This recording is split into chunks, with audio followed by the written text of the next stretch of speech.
Oye, muchísimas gracias por venir aquí. Siempre todos los años digo lo mismo, que sin duda es la charla más interesante de todo Codemaucio. Me ha montado todo esto, todo este escenario, un montón de teloneros antes de mí. Y, ante todo, daros las gracias por aguantar hasta el final. Hoy no vengo a hablar de componentes web, pero casi. Vengo a hablar de arquitecturas generativas y de cómo podemos idear modelos de solución en JavaScript basados en este tipo de arquitecturas. Una arquitectura generativa es un proceso en el que una colección de agentes, de forma convenientemente ordenada y sistemática en el tiempo, van haciendo contribuciones parciales para crear un activo final, ¿vale?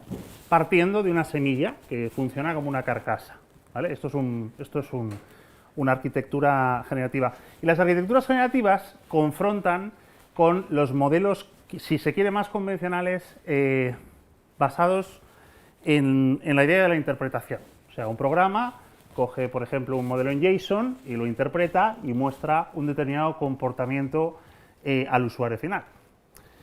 Lo que sí es cierto es que las arquitecturas generativas encuentran casos de uso, dan satisfacción a casos de uso donde los modelos interpretativos se quedan cortos.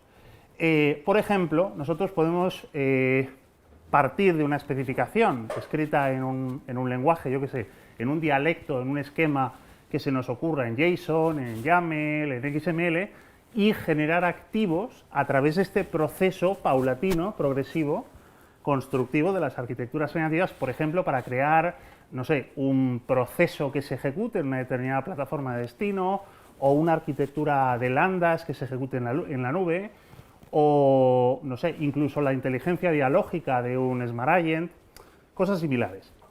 Pero yo he querido retrotraerme una vez más, como suele ser por costumbre, a los modelos de la tecnología de componentes web y a analizar los puntos de fricción, los puntos de dolor que tiene esa tecnología y comprobar con vosotros, compartir con vosotros cómo las arquitecturas generativas pueden ser un espacio de solución de aire fresco en este sentido. ¿Os suenan estos logotipos? ¿Quién ha trabajado? Es absurda. ¿Quién ha trabajado alguna vez aquí en React? ¿En Angular? Hostia, sí. En Vue, en Svelte, en Slim, en Inferno. Bueno, mola. Bueno, lo que parece evidente es que lo primero que tenemos que hacer cuando nos enfrentamos a un nuevo proyecto de frontend es escoger un framework. Y la elección nunca está exenta de riesgos, porque cada framework, cada elección que hacemos en este sentido, siempre viene de la mano de unos condicionantes. Todo framework impone un modelo conceptual, un modelo arquitectónico, un modelo de experiencia de desarrollo, un modelo operacional e incluso un modelo experiencial y de diseño de producto, porque en realidad cada uno de estos frameworks están, digamos, vinculados a dar satisfacción a un conjunto de requisitos diferentes, ¿no? Aquí se citan los frameworks de segunda generación, los que a mí me gusta clasificar como frameworks de segunda generación para diferenciarlos de los de tercera generación, que son Next, Nuxt, Gatsby, etcétera, etcétera, que tienen otro foco, ¿no? Pero efectivamente, elegir el framework es una cosa que muchas veces se hace por modismo, pero es crítica. Y sobre todo, el mayor impacto, en realidad, no está tanto en esto, porque sí aquí hay mucha igualdad de mercado, sino en el compromiso evolutivo. O sea, parece que es caballo ganador si yo escojo Vue porque Vue es líder de mercado. O parece que es caballo ganador si yo escojo React porque detrás está Facebook. O Angular tiene detrás Google. Pero en realidad, muchas veces estos grandes players de mercado eligen unos caminos evolutivos de su tecnología que marcan, discrecional o al capricho, incompatibilidades descendentes que nos impactan fuertemente en la evolución, especialmente cuando los proyectos son de larga duración en el tiempo. En una empresa dedicada a las finanzas, así como muy de color azul, en la que yo trabajé en el pasado, de alta volumetría, estuvimos trabajando en la creación de un nutrido catálogo de componentes con más de 350 componentes distribuidos en 15 catálogos desarrollados sobre tecnología de Polymer, ¿no? el proyecto estrella en aquellos años de Google para la creación de componentes web, era caballo ganador, y nos vimos obligados a hacer 4 refactorizaciones desde cero. 4 refactorizaciones desde cero. O sea, tira a la basura 350 componentes, vuelve a empezar, y a una plantilla de más de 40 desarrolladores explícales que vuelvan a empezar. Y todo es porque Google decide que va a aplicar técnicas de refactoring que mantienen incompatibilidad descendente, aunque solo sea en unos aspectos de corte sintáctico. Es un verdadero problema. Cuando tenemos un proyecto de corta duración en el tiempo, probablemente no. Hacemos exit del proyecto al cabo de unos meses, entregamos al cliente y ya está. Pero cuando lo que nosotros estamos haciendo es un catálogo de componentes que va dirigido a que nuestros compañeros dentro de la compañía, nuestros desarrolladores compañeros dentro de la compañía, hagan unos y otros proyectos sobre la base del uso de los componentes de catálogo, tenemos que garantizar la mantenibilidad. Y precisamente eso, yo que por aquel entonces lideraba la unidad de innovación y desarrollo tecnológico, recibí una directriz cuando ya íbamos por el tercer refactoring de mi responsable, y me dijo, Javier, esto, a ver si pensamos una forma de corregirlo. Por sumarizarlo mucho, la cosa es intentar que nosotros seamos responsables de nuestros activos. Lo que no podemos hacer, siendo un gran banco azul, no podemos hacer ir al albur del capricho de un gran player, por muy grande e importante que sea. Así que, en teoría, idealmente, lo que deberíamos ser capaces es de crear nuestro propio catálogo de componentes, nuestro propio modelo de componente, y que ese tentativamente se pueda adaptar con las estrategias de automatismos que hagan falta para desplegar en una u otra tecnología. ¿Que hoy utilizamos Polymer? Perfecto. ¿Que mañana queremos migrar a React? Sin problema, no hay puntos de dolor. ¿Que al día siguiente queremos movernos a Vue? No hay problema, porque el modelo de componentes es nuestro, es el corporativo.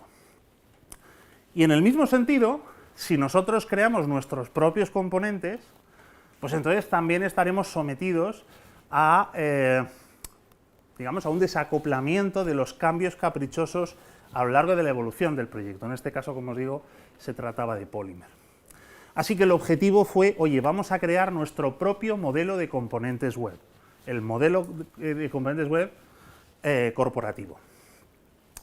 La idea sería crear un modelo de componentes que tuviera nuestra propia, digamos, nuestra propia sintaxis, ¿vale?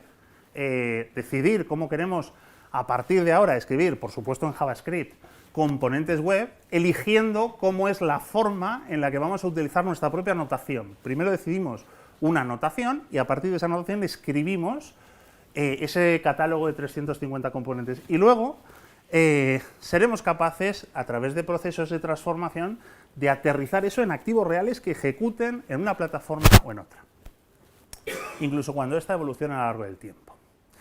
Simplemente por poneros un ejemplo de a qué nos estamos refiriendo, una de las primeras, de los primeros sabores notacionales que aterrizamos fue este. Luego os explicaré por qué escogimos este y no otro, pero básicamente para nosotros, pues un componente era una clase anotada con @component, tenía un constructor, tenía una serie de métodos, init, config, etcétera, anotados, bueno, pues con una serie de anotaciones, propiedades, métodos connect, disconnect, change, observer, un método de render.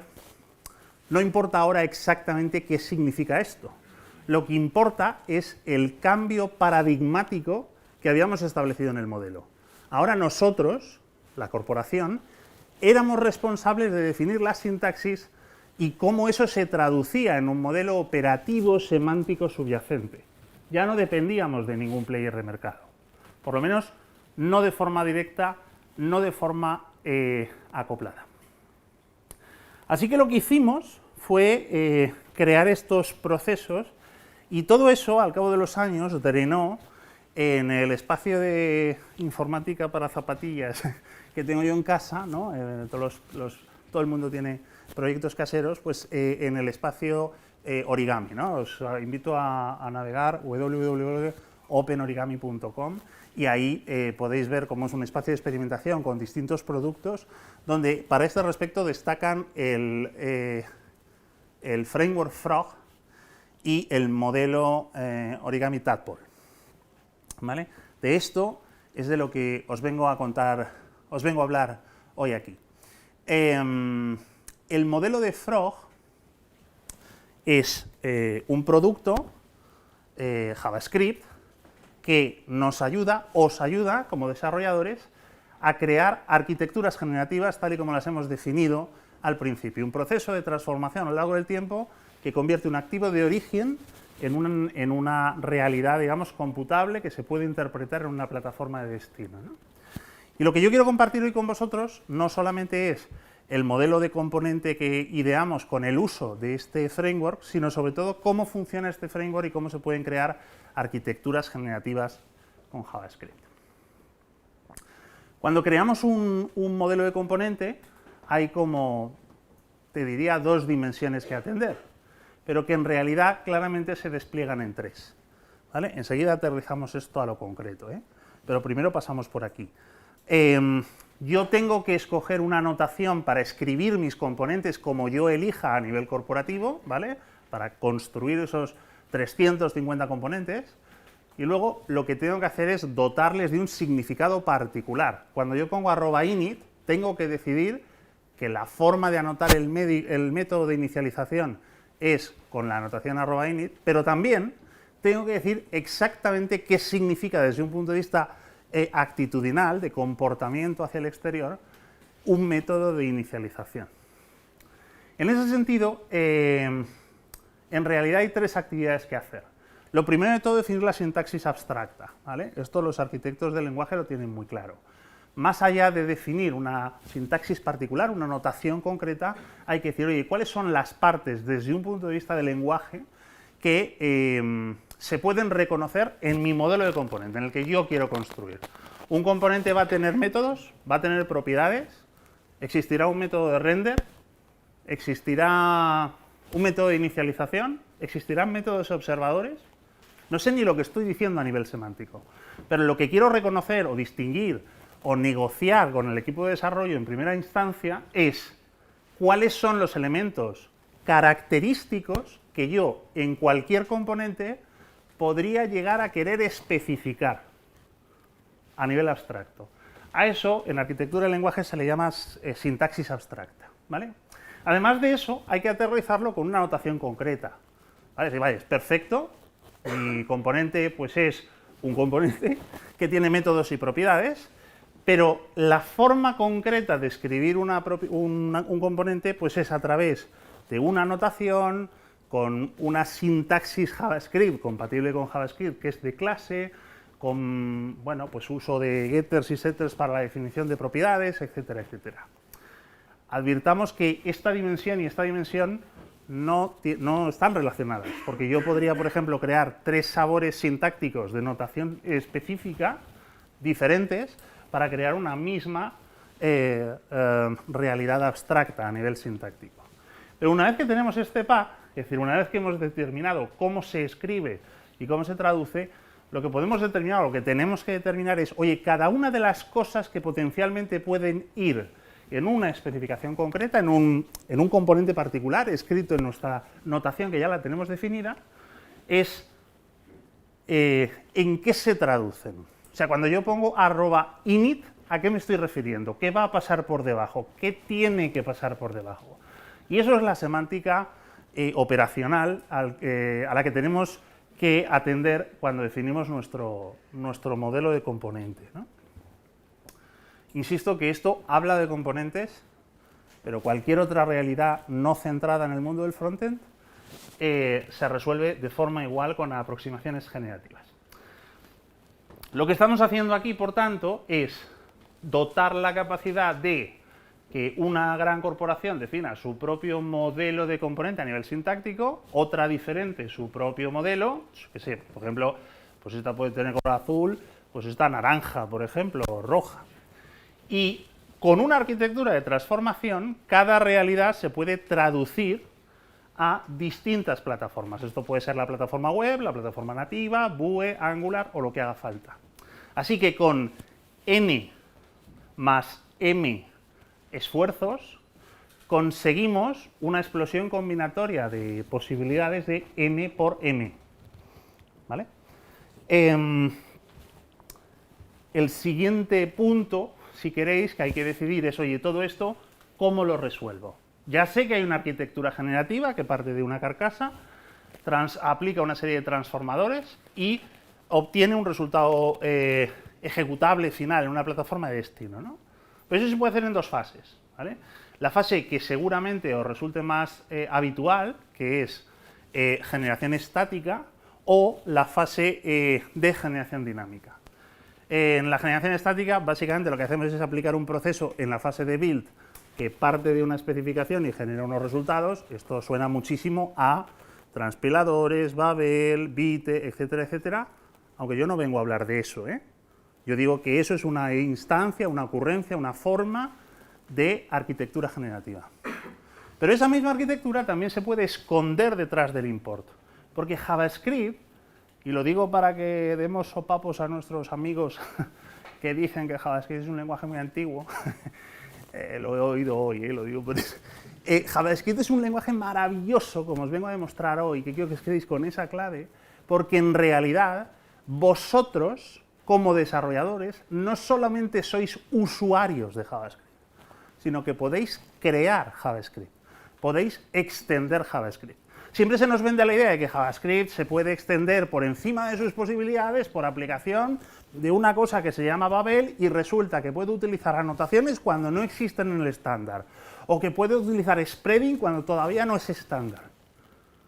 Pero es que también podéis hacer vuestras propias extensiones sintáctico-semánticas cuando no están en ningún estándar. Y eso tiene distintas formas de hacerse, una con transpiladores tipo Babel a nivel de gramática, pero también hay otras que son más convenientes, y eso es lo que quiero que os llevéis hoy. Si damos una perspectiva sobre el código, ¿vale? Hay dos capas. La capa de lenguaje, como venimos diciendo, ¿no? La capa de lenguaje y la capa de plataforma. En la capa de lenguaje, Frog lo que hace es proporcionar lo que se llaman factorías de lenguaje, que es, oye, helpers de utilidad para que vosotros defináis vuestros propios artefactos sintácticos en ese espacio de anotaciones y de, en fin, de ese espacio dialectal de crear vuestra propia notación. Y luego también utiliza inspectores de lenguaje para capturar los aspectos en la dimensión semántica, ¿vale? Esto lo vamos a explicar en un momento. Y como decíamos al principio, desde el punto de vista de la plataforma, una colección de agentes es ejecutada en una cadena de transformación desde un origen que parte de una creación de carcasa hasta un destino para que sea desplegable y ejecutable en una plataforma de destino, por ejemplo, la propia plataforma web, o Angular, o React, o lo que sea. Atendiendo primero a esta dimensión, recordemos nuestro modelo de componentes. ¿Qué son factorías de lenguajes? Pues factorías de lenguajes son formas en las que yo puedo hacer, por ejemplo, la anotación @component o init, config, simple, etcétera, etcétera, de una forma mucho más grácil, ¿vale? Azúcar sintáctico, ¿vale? Pero es que detrás de esto, automáticamente, Frog lo que está haciendo es construir metadatos semánticos alrededor del contexto. Y aquí me quiero parar, porque esto es muy importante. Porque hay un misleading muy generalizado acerca de lo que son los decoradores, y los decoradores son muchísimo más potentes de lo que nos están vendiendo y lo que nos están explicando. Cuando yo, por ejemplo, coloco aquí un decorador, me da lo mismo lo que sea init, la semántica que hay detrás de init. Cuando yo coloco un decorador ahí, lo que nos están diciendo es que init es una cosa que recoge este método asociado, se llame como se llame, y da oportunidad a los desarrolladores, que somos nosotros, para hacer algún tipo de transformación, ¿vale? Pero en realidad, pensado de una forma reflexiva, de una forma sosegada, ¿no? Tibetana, lo que nos está ofreciendo el modelo de anotaciones, el modelo de decoradores, como queráis decirlo, es puntos de intervención en el proceso de parsing de JavaScript. Es decir, lo que va a ocurrir con este código es que JavaScript, de forma natural, sin que yo me tenga que implementar un propio parser, va a evaluar sintácticamente todo este código. Y cuando llegue a este punto, va a hacer un punto de parada. Bueno, esto si quieres brocha gorda. Hay por aquí alguno que sabe muchísimo de decoradores, igual me ponía los puntos sobre las íes, pero básicamente esta es la idea. Cuando llegue a esta anotación, ¿vale?, hace un punto de parada y os consulta. En este contexto gramatical, donde estoy decorando este método init, que tiene este manejador, este handler, esta función, ¿qué quieres que haga? Y entonces es tu responsabilidad determinar en ese punto qué quieres hacer. Los decoradores no son métodos de transformación. Los decoradores son anclajes sintácticos para parar el parsing de JavaScript de forma natural y orgánica, sin tener que crear un megaparser, sin tener que utilizar Babel o cosas similares, ¿vale?, a nivel sintáctico, sino hacer un punto de parada donde se puede hacer intervención.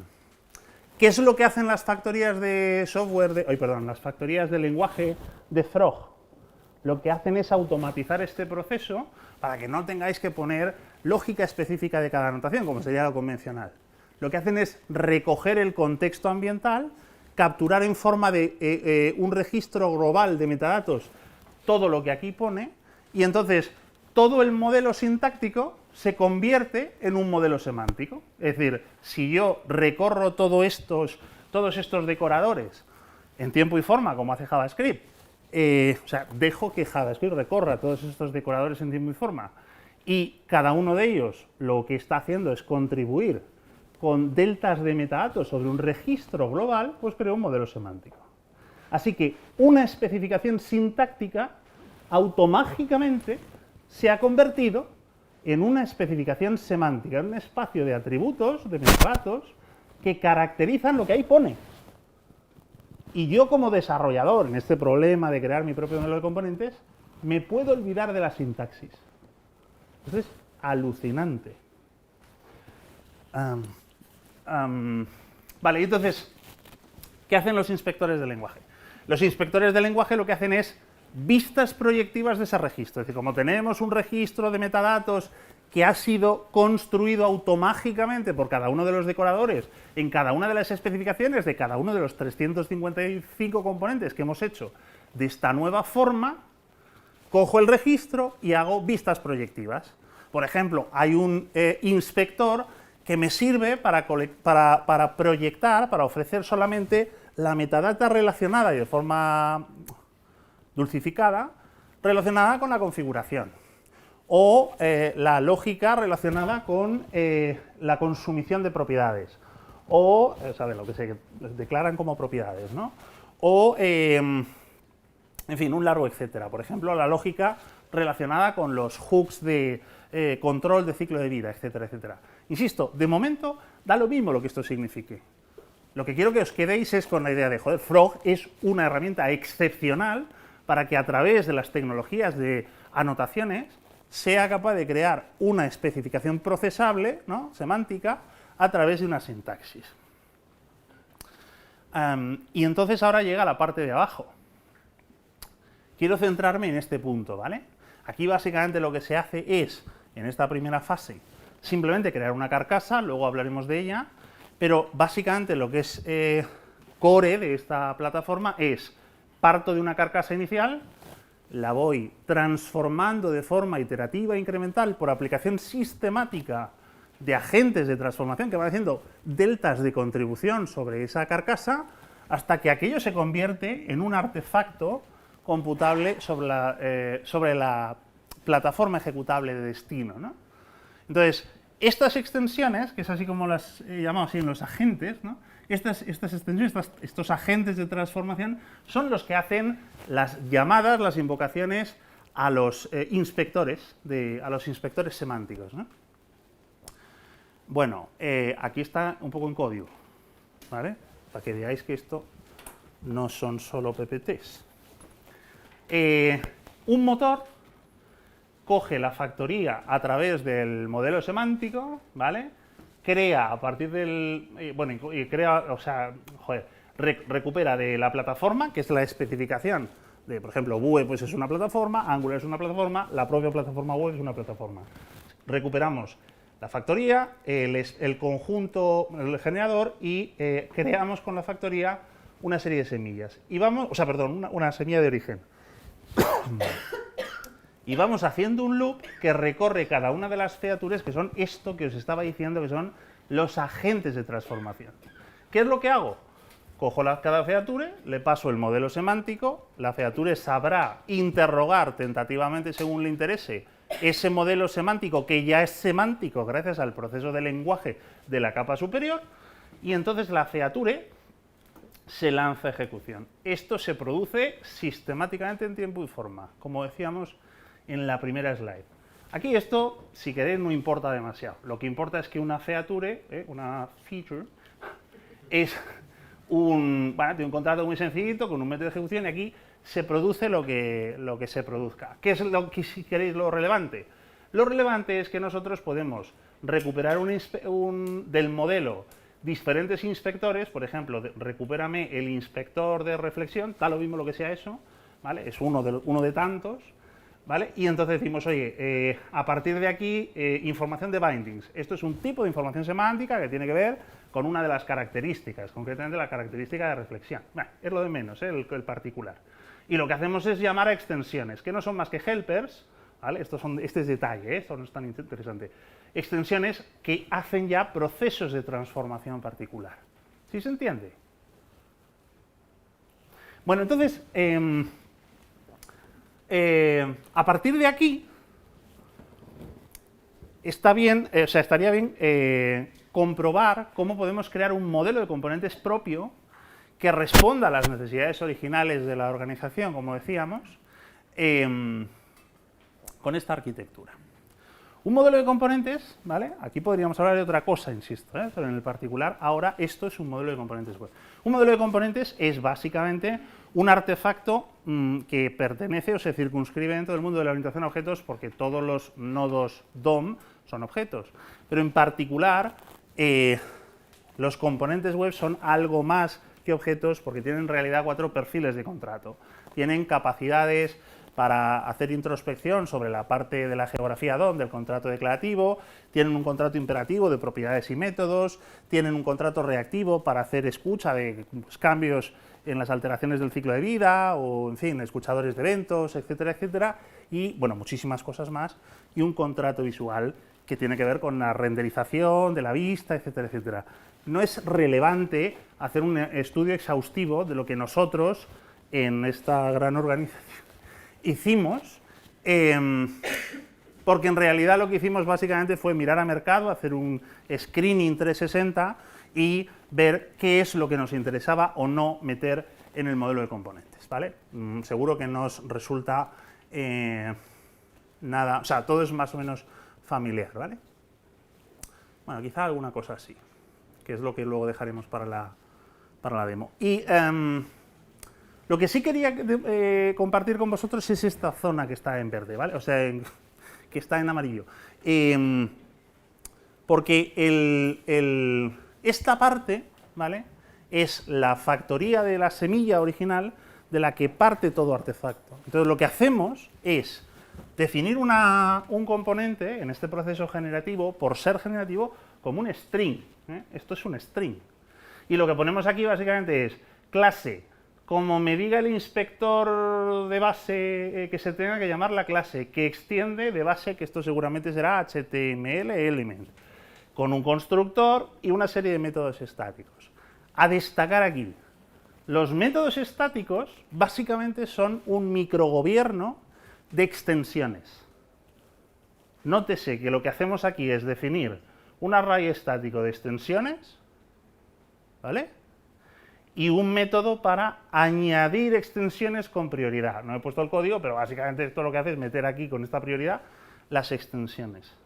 Y luego tenemos un método de getExtensions para recuperar ese array de extensiones, para no hacerlo directamente desde aquí. ¿Dónde se llama esto?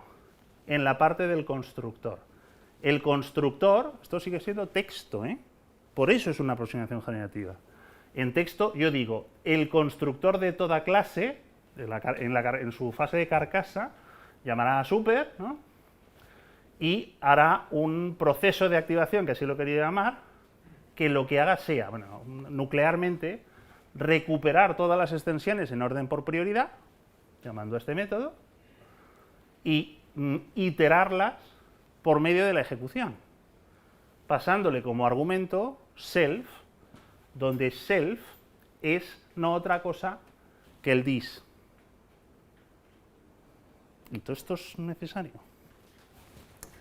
Pues lo que es maravilloso de esto es cómo ahora, recuperando la idea de la arquitectura generativa, podemos crear features, que eran las que se iteraban en el loop anterior, ¿vale? Que en el particular se definen de una forma súper grácil, súper cómoda, a través de la invocación addExtension. La magia que está aquí es que yo, en el proceso generativo, bueno, yo no, Frog, en el proceso generativo estoy definiendo una extensión cuyo cuerpo, que es JavaScript, esto no es texto, esto es JavaScript, se ejecutará de forma diferida, recibiendo como parámetro el this, para que su ejecución tenga efecto después de la instanciación. Es decir, yo estoy inyectando un montón, estoy ejecutando un montón de agentes que contribuyen deltas de código desde la carcasa hasta el producto final, para que después de la ejecución, después del new, después de la instanciación, se produzca lo que aquí pone, que eso en este particular no me importa. ¿Se entiende? Estos son arquitecturas generativas, porque lo que estamos haciendo es partir de una especificación, bueno, en forma de texto, generar deltas incrementales y preparar una ejecución posterior a la instanciación para crear un activo que tiene una serie de rasgos. Una serie de rasgos de comportamiento que están en alineamiento con cada una de las cosas que en la fase superior del lenguaje se caracterizaron por medio de anotaciones.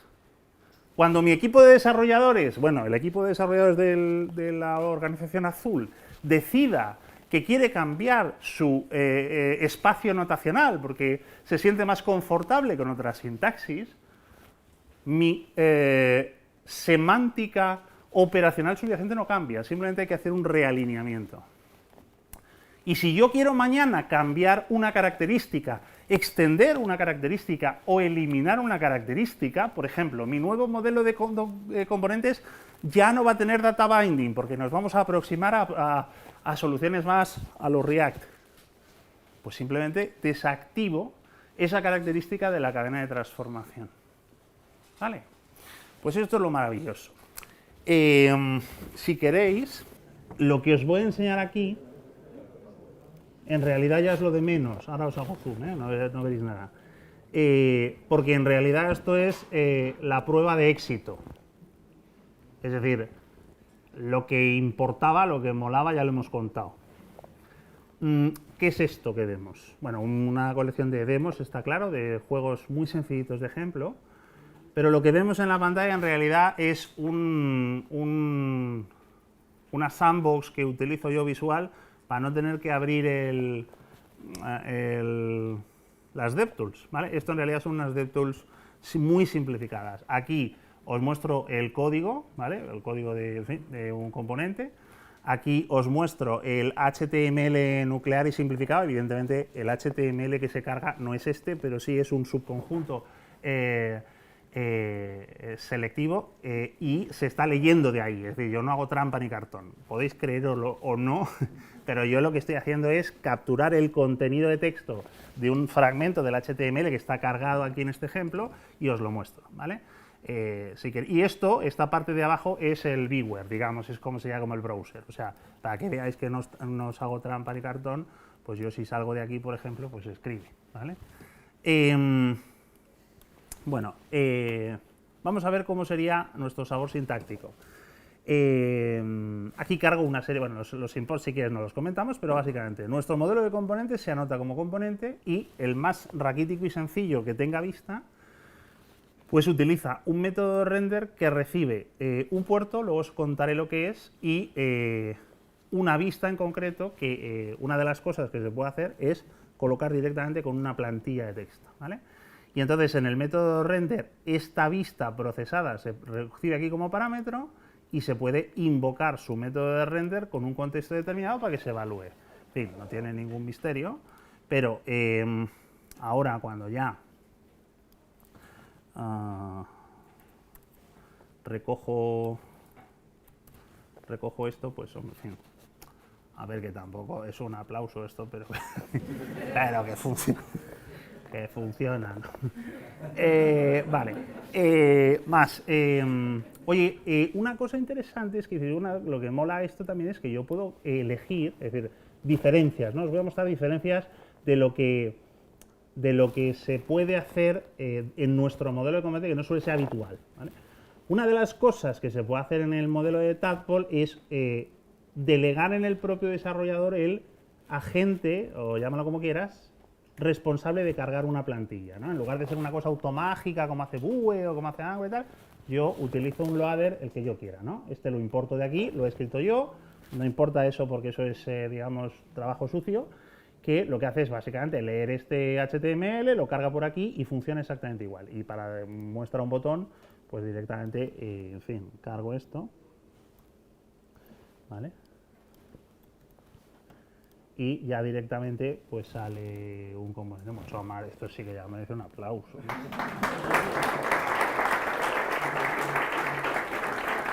Para que veáis que esto no es mentira, si yo pongo 3, salen 3.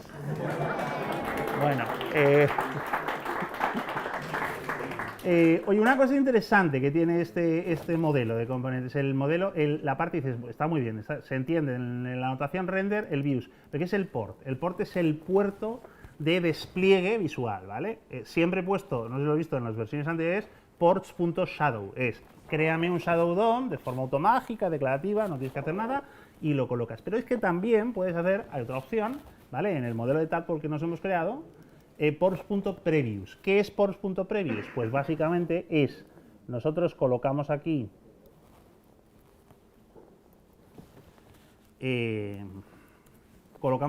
el componente web previews, que está aquí declarado, ¿vale? Simplemente como un componente, lo colocamos y entonces ahora la vista se coloca encima del componente. Esto parece una cosa muy rara, pero en realidad, transparentemente, lo hacen muchos frameworks. Por ejemplo, las directivas de tipo for, if, etcétera, de Vue y de Angular, trabajan así. Es decir, la colección de hijos que maneja, por ejemplo, un loop, un for, ¿vale? No lo hace dentro de un shadow DOM, sino que lo hace, no abre un shadow DOM, sino que lo hace volcando hijos subsiguientes, ¿vale? Y otro que es muy interesante es, mira, yo tengo aquí una referencia a un canvas, que lo tengo aquí, ¿vale? Y entonces, si yo aquí escribo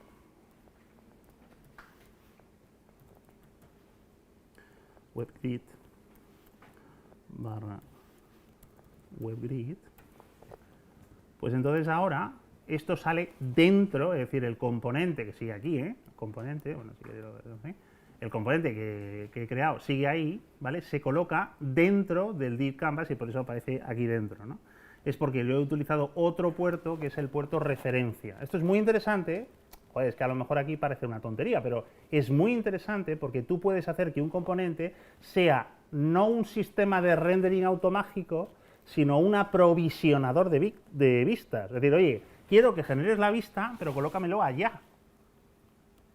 O sea, eso no existe en el mundo de los componentes web, porque los componentes web te colocan un layout según Dios le dé a entender. Ahora, si un componente fuera capaz de generar una vista, o incluso varias, y tú le pudieses decir, oye, mira, esta me la colocas aquí, y esta allá, tú puedes readaptar tu layouting interpretando semánticamente que un componente no es otra cosa que un aprovisionador de vistas. Bueno, seguimos.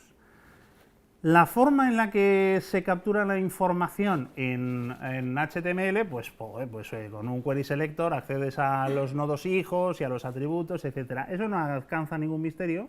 Nosotros para eso nos servimos del método init. Oye, @init no sé qué, te da aquí un agente local que tiene azúcar sintáctico de tipo getAttribute, getValue, etc.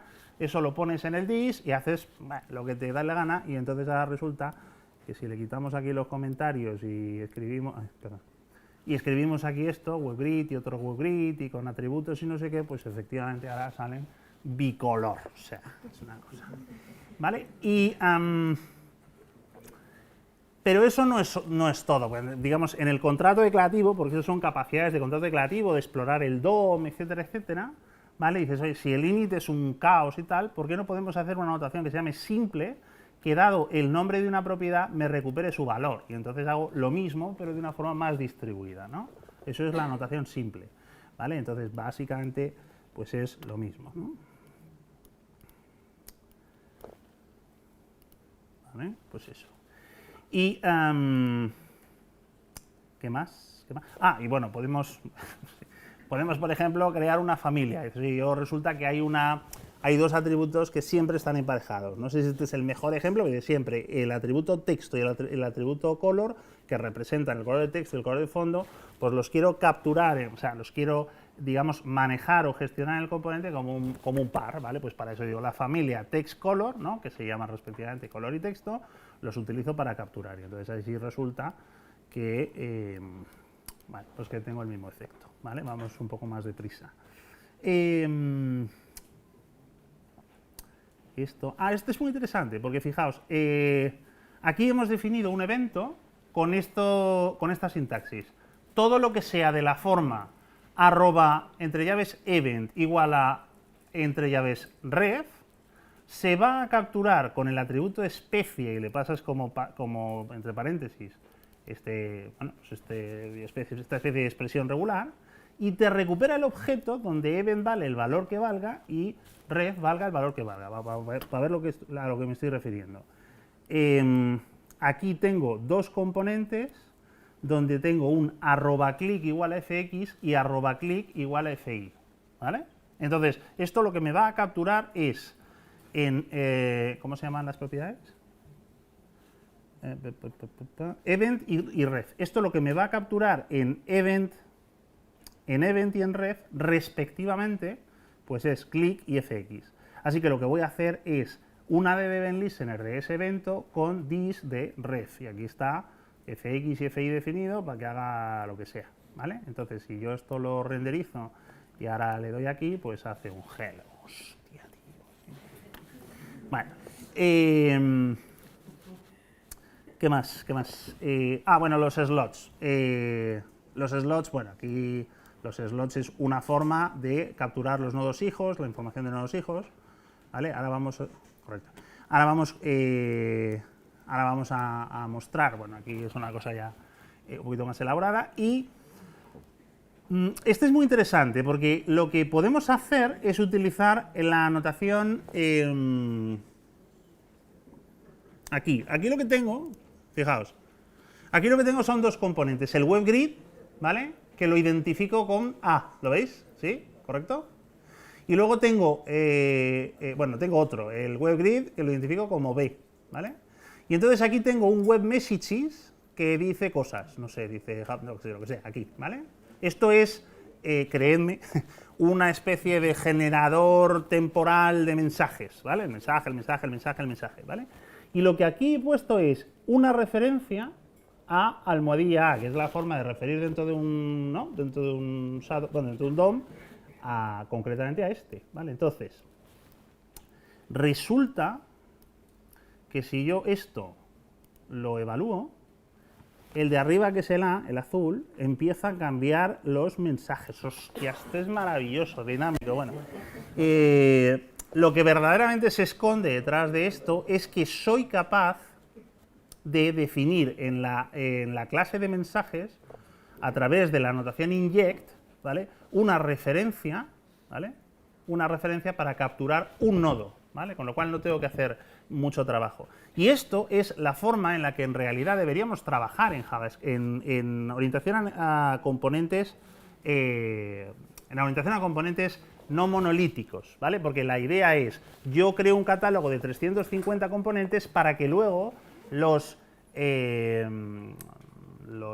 maquetadores creen experiencias visuales, interactivas ricas, exclusivamente en el plano declarativo. ¿Y cómo hacen el proceso compositivo para que unos componentes hablen con otros? A través de inyecciones que no necesitan JavaScript, ¿vale? Que no necesitan... Esto os parecerá una trivialidad, pero habría que darle alguna patada en la espinilla a Vue, a Angular, a React, ¿no? Porque es posible crear experiencias orientadas a componentes web sin usar JavaScript una vez que he creado un catálogo de componentes que me ofrece cánones visuales e interactivos de forma encapsulada. Esos son componentes web. Y lo demás, lo discutimos en unas cervezas, es una patraña. Otra forma de hacer lo mismo... Otra forma de hacer lo mismo es por medio de procesos de exploración, ¿vale? Por medio de procesos exploratorios. Aquí, en lugar de poner inject, ponemos un explorador y digo, mira, desde el origen, con procesos de inundación, utilizamos una estrategia de localizar por referencia. Y la referencia es buscar el primer WebGrid que haga... el primer WebGrid que haga matching. Entonces, bueno, la cosa evidentemente funciona. Aquí, cuando salimos de aquí, empieza a funcionar exactamente igual, pero aquí la técnica es diferente, porque resulta que aquí no hay referencia explícita entre partes, sino que el web message hace un proceso exploratorio en toda la geografía del DOM para buscar el primer WebGrid que encaje. En este caso es el primero. Si yo le diera la vuelta a esto, los he puesto de color diferente para que se note. Hostia, si sale esto sí que es un aplauso. Y ahora, ¿qué ha pasado ahora? No sé qué. Creo que tienes que perder el foco. Ah, sí, gracias.